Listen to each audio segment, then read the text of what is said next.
Nüüd me oleme Chicagos ja need mehed väidavad, et nad teavad, mida mehed tegelikult tahavad. Peatselt astuvad nad lavale ja räägivad seda juttu 160 naisele. Meil on ainulaadne võimalus just tabada neid ennem lavale minekut ja uurida, mida siis mehed tegelikult tahavad. Siin on Eero Spriit, Jesper Parve, Margus Vaher. Tere tulemast Ela hästi saatesse. Tere.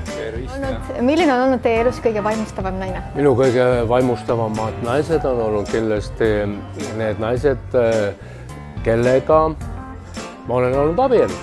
Mitu korda seda abielus on? Diplomaat ja romantik räägib praegu. Diplomaat ja romantik. Yeah. Aga ütle mulle omadussõnu, millised naised on olnud, kuidas sa oled ennast tundnud nendega koos? Naine peab kindlasti olema armas, siis ta peab olema elurõõmus, huumorimeelega ja ta peab minust hoolima. Ma arvan, et ikka, siin on ainult üks vastus, et mu praegune naine, et ta tegi ikkagi loomast inimese. Et jah, nii on.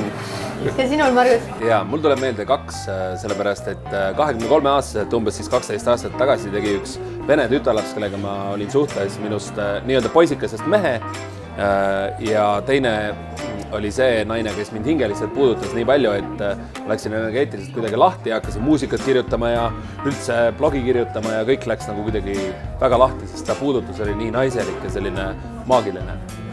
Sellest, mida mehed tegelikult tahavad, võite kuulda ja lugeda meediast üsna palju, aga praegu on suurepärane võimalus esitada neile naljakaid küsimusi hoopiski.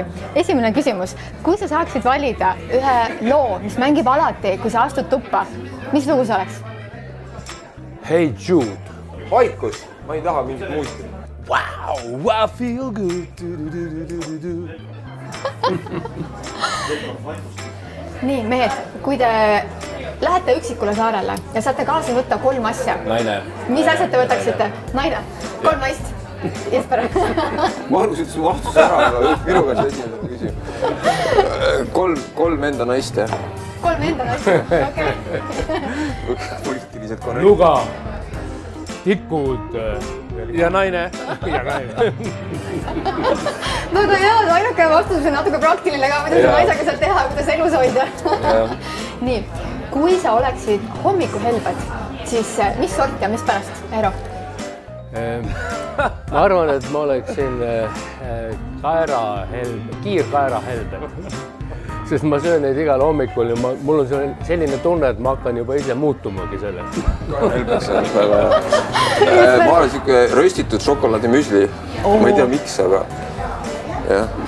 Ma olen Kellogg's Frostis, et väike suhkruglasuur on ikka peal. Oskad sa seletada, kuidas internet töötab, Margus? Ma jätan selle Esperile, ma joon ploomimahla vahepeal. Eero on kõige vanem, sa oled lugenud selle kohta või? Sellest, kui ta rääkisid eelmine kord just. Ma arvan, et see on midagi elektroonilist. ja võrk on ja kuskil on mingi kood kirjutatud ja umbes midagi sellist. Nullid ja ühed jooksevad Jadas. vastavalt. Jesper, sa loogutad ka seal, nii on, jah? Jaa, no ta eelmine kord rääkis ka meile. Margus, miks on tennisepall karvane? Ohohoo, äkki siis ta ei lendaks nii kiiresti, et On ägedam taga ajada. mõnusam on käes hoida.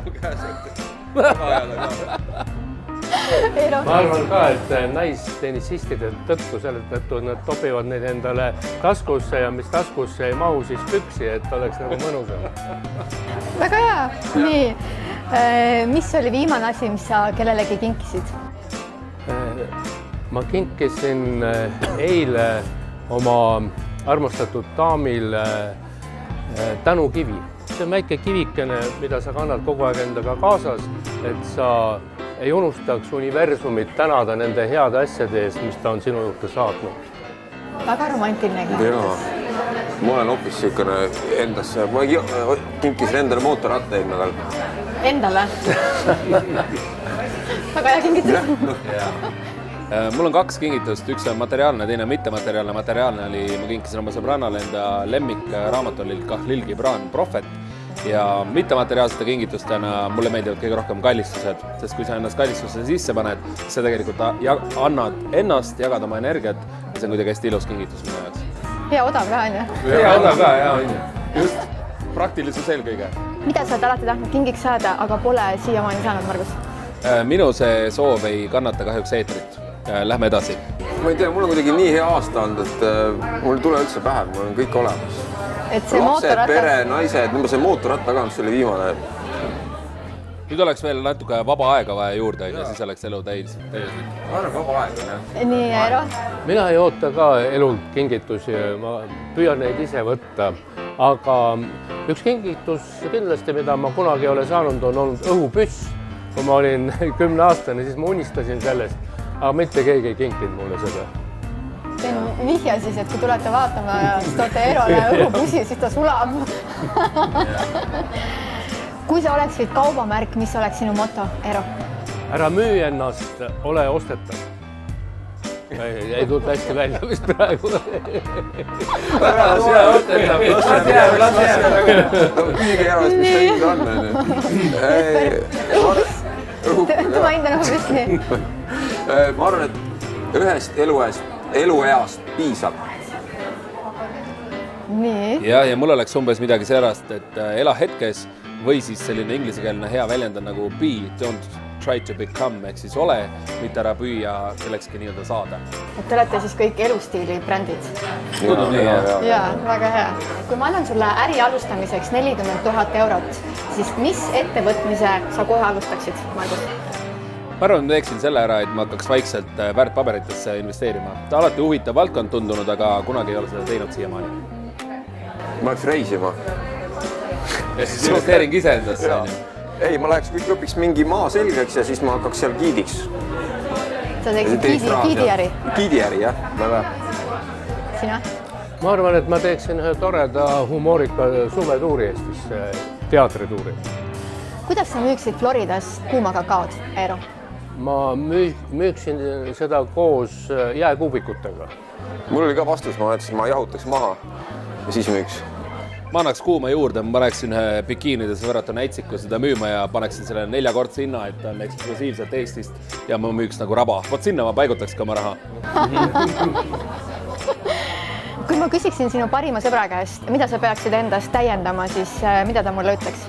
Ma arvan, et minu sõbranna, näiteks parim sõbranna ütleks kindlasti, et ma võiksin veel rohkem lugeda, sest ta teab, kui väga ma armastan hommikuomleti kõrvale raamatut lugeda. See oleks see, mida sa peaksid endast täiendama.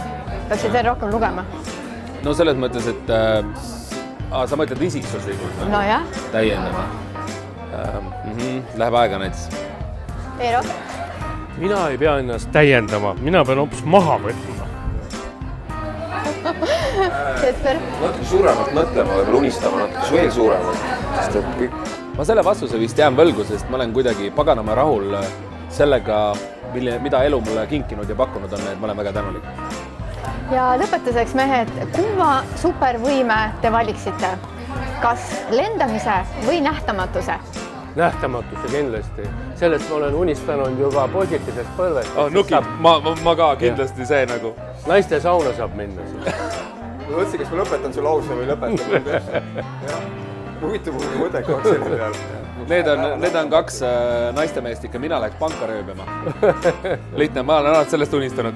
Siis on lõpmatud, siis ma saan ükskõik mida oma elus teha, on ju. Selline lõbus vestlus oli meil täna Eero, Jesperi ja Margusega. Kohe hüppavad nad lavale ja räägivad 160 naisele, mida mehed tegelikult tahavad. Kui sina ka soovid minna Eero, Jesperi ja Marguse etendusele 14. mail, siis püsi meie kanali, sest kohe saab teada, kuidas. Istuvad kaks keskealist naisterahvast siis pargipingile. Ja ma olen olnud ka erinevates suhetes ja kõige pikem külalisabielu on kestnud 18 aastat. Minu juurde võtab ilusti püksid maha ja hakkab seksima. Ja tõenäoliselt sellepärast nii kaua ongi kestnud, et see on külalisabielu. Tema tahaks sama palju ehteid, nagu on Inglise kuninganna Elisabethil. Tõeline sõber, alati toetab.